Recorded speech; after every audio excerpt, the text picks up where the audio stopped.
Tamale Mirundi Nejjusa olunaku yasinkana President MUSEVENI. Kolabo wakati wa Keko ne Azawimbi yina Ebisiyaga mu Uganda babano babakwatidde mu saloon. Ngenda kubambibawo mbujuvu naye nga tanaba subscribinga mukwano. Kusaba soko subscribing Emerald K News, liking eno video, sharing, commenting, tekako notification bell. Wentekayo video tojisubwa naye nga muli mutya, mwasibye mutya, mwasize mutya. Kansubire muli bulungi yonna gye musinzidde okulabira. Nga tutandikiddeko ku side zene wa full figure bannange. Lyabadde essanyu jjereere nga musanyufu bitya nga akyenkyebula amazina nga womulaba mwako ka video. Anti nga 27 wali eri ku kisaawe Kololo waliwo olukuŋŋaana nga beetegekera embaga ya Kabaka wa Busoga. So waliwo olukuŋŋaana olwo abantu abatasobola egenda ku mbaga bamikwano b'Abasoga waliyo olukuŋŋaana eyo e Kololo nga 27. So bambi yabadde musanyufu awo ng'azina kumbe bulijjo amanyi n'Olusoga n'ayogerako awo Olusoga. Naye kasooke mbateereko ka video mukalabeko tukomewo awo mu maaso. Nange Ebisiyaga bannange Azawi collaboration naye sooka olabeko eno video tukomewo.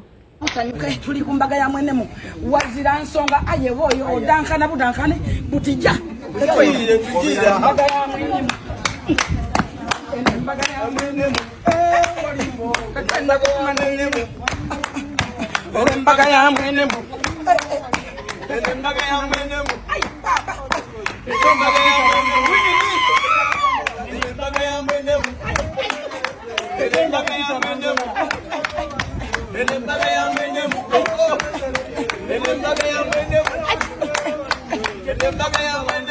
bannange full figure onaakutuka ekiwato naye nga tuzzeko ku side zene wa Azawi yabaddeko awo ku interview emu n'agamba nga wayagala nnyo okola collaboration ne Keko. N'agamba era we yamulaba ng'atuuse waati bannange yawulira essanyu.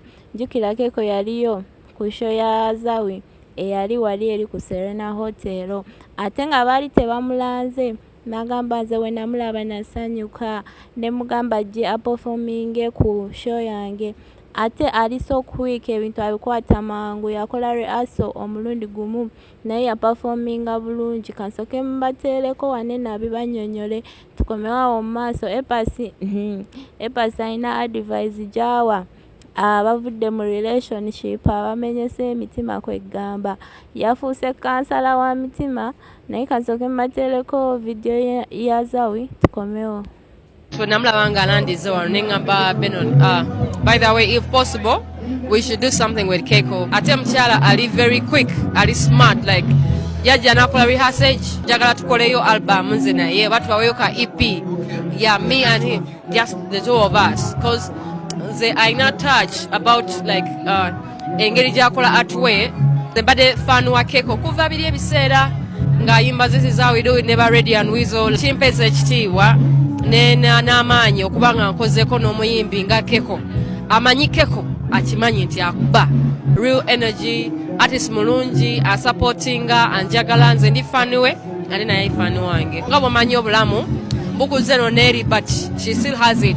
And I'm actually thinking bwe tunabanga tukakanye we link up to them tukoleko endongo naye nze njagala nkoleko n'omuyimbi ngoyo. Fingers crossed mu budde obutuufu ne mu setting entuufu tugenda kukola nabo endongo gye tugenda okuweriza abana Uganda and I hope bajaji. Labo eyo ffe tugirinze katusuubire egyabeera massive naye nga tuzeekoko enewa Epasi yavuddeyo n'akola video n'agamba bannange bantu mmwe abava mu relationship nga mukyawaganye ne bapatanazi bammwe ne mutandika okugamba bannange lindako omutima gwange guwone. N'ababuuza ddi nga relationship yafuuka bulwadde anti mugamba mbuno mulinde omutima gwange guwone. N'agamba we mukyawagana mubiveeko tandika okulya emmere genda mu gym biviireko ddala. N'ayongerako awo kwegamba ye yafuuse dokita wa mitima. Naye kasooke mbateereko video ye mugirabe tukomewo awo mu maaso n'abasiyazi enanga naye video yino musooke mugirabeko tukomewo. Waliwo ebintu byesitegeera abantu babeera mu relationship n'agivaamu for whatever reason n'atandika okugamba mbu they want to heal. she wants to heal. The relationship yali kirwadde. Heal from what? Kiki kyoyagala okuhealinga from? Kimbuulire. Lwakuba omuntu takyakwagala. Gwe biveeko ebyo ogende olye emmere. Biveeko ebyo ogende okole. Biveeko ebyo ogende mu gym. There is nothing to heal from. Those are stories you're telling yourself. There is nothing to heal from. The other person has moved on, move on as well and do things that you have to do. Kati mbu togenda kuddamu kulya lwakuba mbu gwe weekyayene muno. Be serious. All you have to do is make better decisions. Pick better people. That's simple. Oba okitegeera. Ne red flag wali oziraba buli kimu wakiraba n'okita amaaso. Busimanya my feelings. Kakati oluguddemu ate olowooza you want to heal. Heal from what? Wait it is. Ate nga tuzeeko Coxside eno bannange Ebisiyaga mu Uganda bitabuse. Enanga yavuddeyo n'agamba waliwo abavubuka abakwatiddwa nga balya Ebisiyaga mu saloon. Era ng'ono omuntu eyabakutte abadde mwana wa ssomero yali agenda ku ssomero enkuba n'etonnya. N'agamba bannange kansooke neggameko wano eno kweno saloon.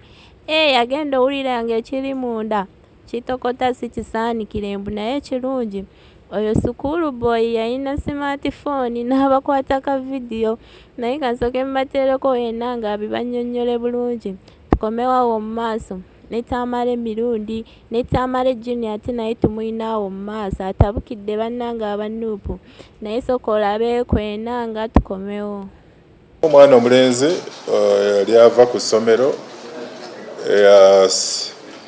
yali agezaako okweggama enkuba ku kasaaluuni ako akamulongo.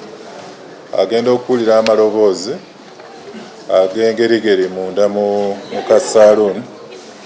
Ogenda okwetegereza yagenda okugwa ku kikangabwa nga ababiri bano bali mu kwesiyaga okw'ekitalo. Era yakwata ekirungi omwana ono yali alina ka smartphone era n'abalikodinga bulungi nnyo. Akatambi yakakwasizza poliisi ebbakuli.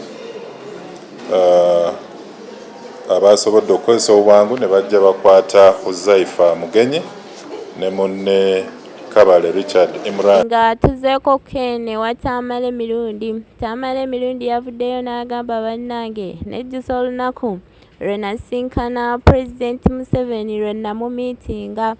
Bannange olwo olunaku oba nali nsinkanye eki mu kkubo oba yalimbwa. Jjukira emabegako abadde yakavaayo n'akola video n'agamba bannange bantu mweze mumpe transport zireyo ewaffe Nejjusa okubakolera. Naye teyayatula oba bantu ki oba bantu ki. Naye engeri gye yakoze eno video ndowooza tutegedde bantu ki be yali ategeeza. Naye kansooke mbateereko video ye mugiwulire tukomewawo mu maaso. Ne Tamale Junior naye atabukidde abanuupu. Naye video yino musooke mugirabeko tukomewo. I regretted that I met Museveni. Maybe I met a dog on the way. Munjoze nnyo, munyeddemu ng'ekiduli. Mujoze family yange.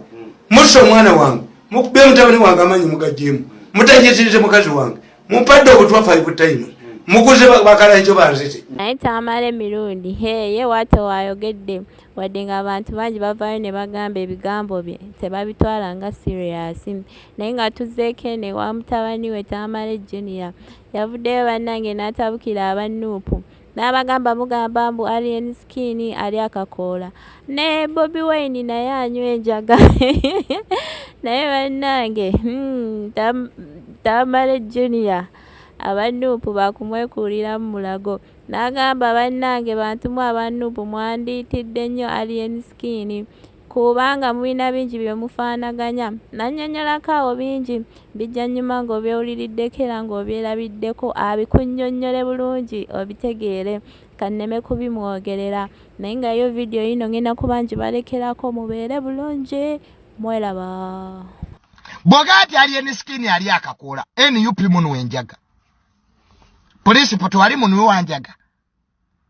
Kati ebyo nebya mmolo tebikola.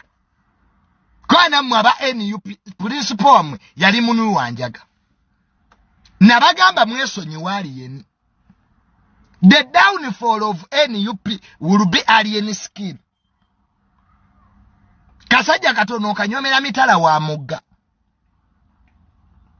Abaganda babira badda. Omuntu gwogaya asobola okufuukira ekizibu. Ate era principal wakola ensobi ey'okubiri. Okwogera kwa alien. Principal gwennyini wagamba nti ebitalina makulu tobiwa makulu. Kati alien skin wali oyogerako waki.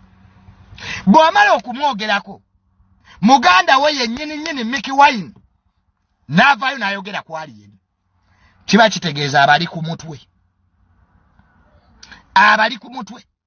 You share the same space. Tyanga nnyo omuntu ku nsi kuno akufaanana. Ffenna tutya batufaanana. Olunaku we alivaayo Munnayuganda n'atandika okukola ebintu nga President Museveni wabikola. Lwenaku President Museveni lwali ku mufuga eggwanga lino. Ffe abasoma psychology tukimanyi. Fear a person who resembles you. Oyo akujjawo. Ekitufuula ab'enjawulo buli omu kuba unique. Ne alien skin abafaanana ebintu bingi. Wageto nga mmwe. Temusobola kulimba. Mbu President Museveni ye yamuweerera. Bulijja muvuma abantu. Waka Junior oyogera ki? Okudde ku ssente za President Museveni. N'alien naye akudde ku ssente za gavumenti. Oyo toyi alien tewali kyemugenda mukubya. Teri blackmail ekola ku alien skin. Tebabali ebinusu. Nze omanyi ndaba omuntu. Nze nasooka nempala n'alien oyo. Nga ndaba tategeera. Nenna kizuula nze yali saamutegeera. Abantu abamu mulowooza abantu tebategeera. Naye mmwe abatategeera actually. You have refused to understand the alien. That's why you think he's mad. But you are the one who is mad. Waliwo kye bayita situations analysis. Otunulira omuntu n'omukolako survey. Alien skin talina kyayagala kuba. Era yagamba nze n'ebye music nja kuwummula. Tolwanisanga muntu atalina kyayagala mu nsi. Ng'ebyetaago bye bitono. Oya omuntu ng'ebyetaago bye bitono. Kati onaamuggyako ki? Waneni yupi mubadde muyina omukisa ati mbadde muvuma bannabyabufuzi. Baagala obufu bwabwe. Muvumya abasuubuzi ne batya okubaddamu kubanga batya bizinesi zaabwe. Kati alien skin business tijja ogenda osuula. Gyayina. So twati muli bafunda ba bwongo. Tolwanisanga omuntu atalina kyafiirwa. Tolwanisanga omuntu ng'ebyetaago bye mu nsi bitono. Abo babadde eddire yalien. Tomubulira bya luzungu. Era alien skin tayagala bya luzungu. Ye tali intellectual. Ali mulabadaba style. Kalayi mwe buvubukamu obweni yupe sibayawo malukiseka. Omuntu gwe mulwanisa temumumanyi. Eyo Falcon Forest. Falcon Forest. Falcon National Party eri mu birala. Namwe mulaba birala. Mwabasiru.